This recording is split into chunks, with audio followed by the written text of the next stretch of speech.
Hi guys, welcome back to my channel. I hope you guys are having an amazing day. Thank you guys for tuning in. Today we're doing a wispy set, and this client wanted me to do more of a cat eye on the ends, more full and then not as full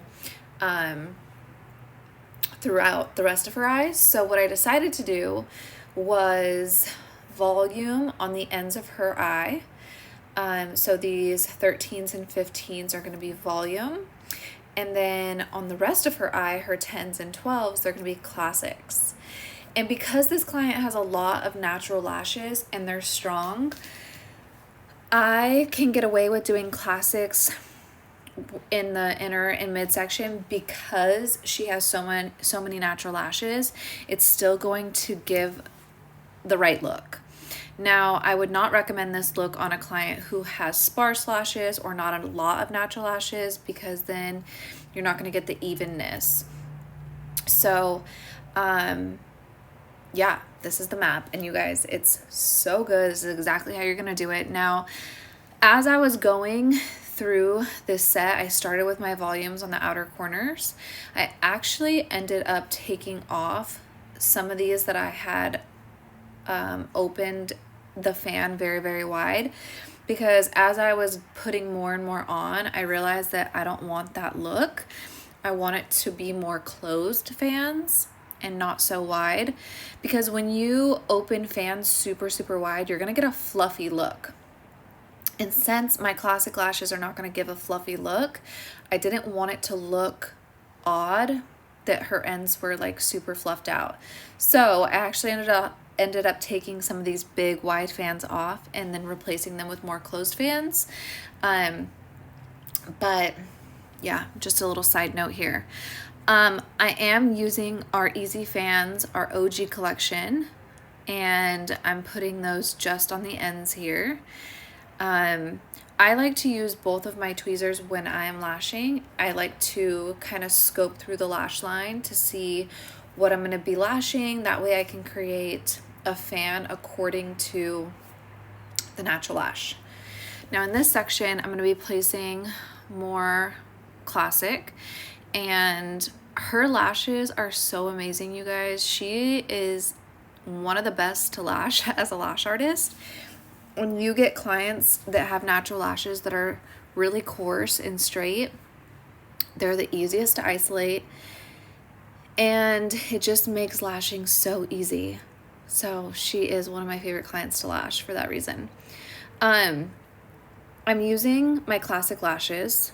I'm using 0.15 in diameter, and we're using CC curl here.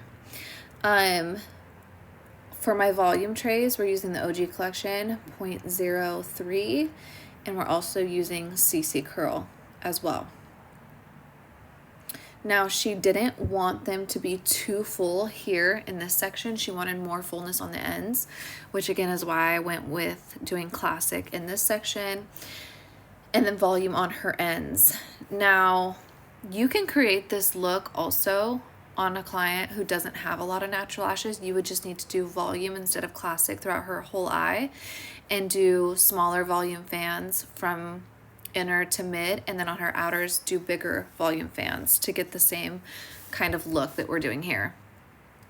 Now, if you're gonna go full volume and not do the classics, then I recommend making your fans not wide and closed, because you don't want to have the fullness look of super wide fans in this section if you want more dramaticness on the ends like we're doing.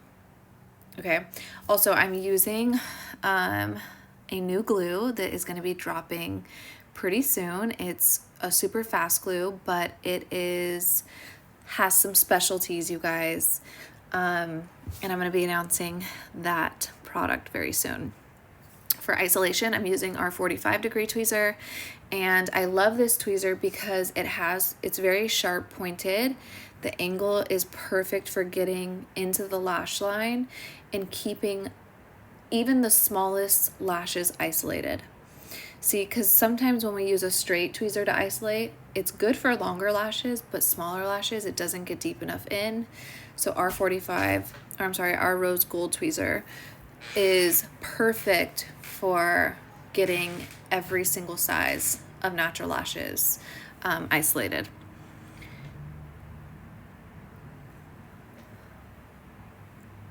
I also love to use my pinky, and I teach this in my classes, because when you use your tools, whether it be your fingers or your actual lash tweezers to help you isolate, you guys, it's so much easier than just going in with one tweezer and trying to isolate. You got to use your tools, and I call it the pinky method.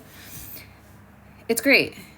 Use as much tools, tape, tweezers, I don't care. Use these things to your advantage, you guys. Help you isolate the lash line a lot better. You can see what I mean with her natural lashes, how just straight and perfect they are. They're the best for isolating. Okay, now when we're working with classic lashes, actually any lashes at all, we want to make sure that one, we're isolating individually one natural lash at a time, but you also want to make sure that your placement is correct. And I cannot stress this enough, especially classic lashing, you guys. You have to make sure you come in at the right angle. You do not come with the extension, with the bottom of the extension sticking up in the air. You have to come in the same direction that the natural lash is laying for it to attach correctly.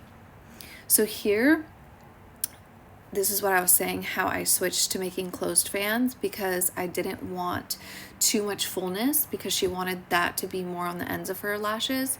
So I'm going to add, where my 13s are, closed fans. Okay, and also on the ends where the 15s are as well. Now in this section, I wanted to make sure there was enough coverage, so I did a couple of closed fans for 12s, just on the bottom layer. Everything else stayed classic, but I did add just a few closed fans on the bottom layer in the 12 section, because as I go, when I'm creating a set, it's really important for me to make sure that the client is happy with what we're doing, right? And if a client wants something specific, then I have to customize that set as I go. So these styles are actually in the Lash Bible. This is part 1, Lash Bible, and this is all styling and mapping. So if you struggle with styling and mapping, I highly recommend you get our ebook, part 1, Lash Bible, and just learn how to structure sets, learn how to customize sets according to your client's needs, but also the structure of their face, the structure of their eye, the eyebrow arch, and why it's so important to know how to style and map your clients correctly so that you get the results that you guys both want. This is one I done. It just looked so cute. So we're gonna speed through. I didn't do both eyes because I think it's repetitive, you know me. But this is me. I'm sealing the lashes. I'm using our Seal the Deal. This is the best bonder ever. It's gonna help with retention. It's gonna help with her natural lashes. This is like my everything. I use this on every single client afterwards, and you would use this in replace of a nanomister. You don't want to use both. And I highly recommend using a bonder versus a nanomister, you guys.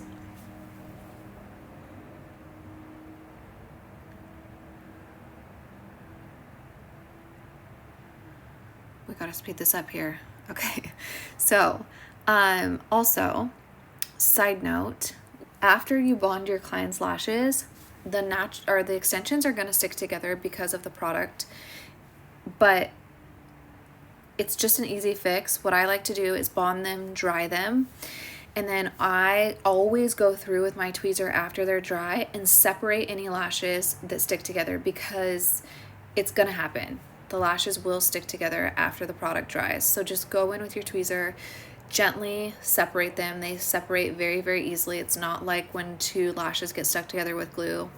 It's not that hard to separate. It's a quick and easy, just separate them. You want the final look. This is the final look, you guys. We got to make sure it's perfect.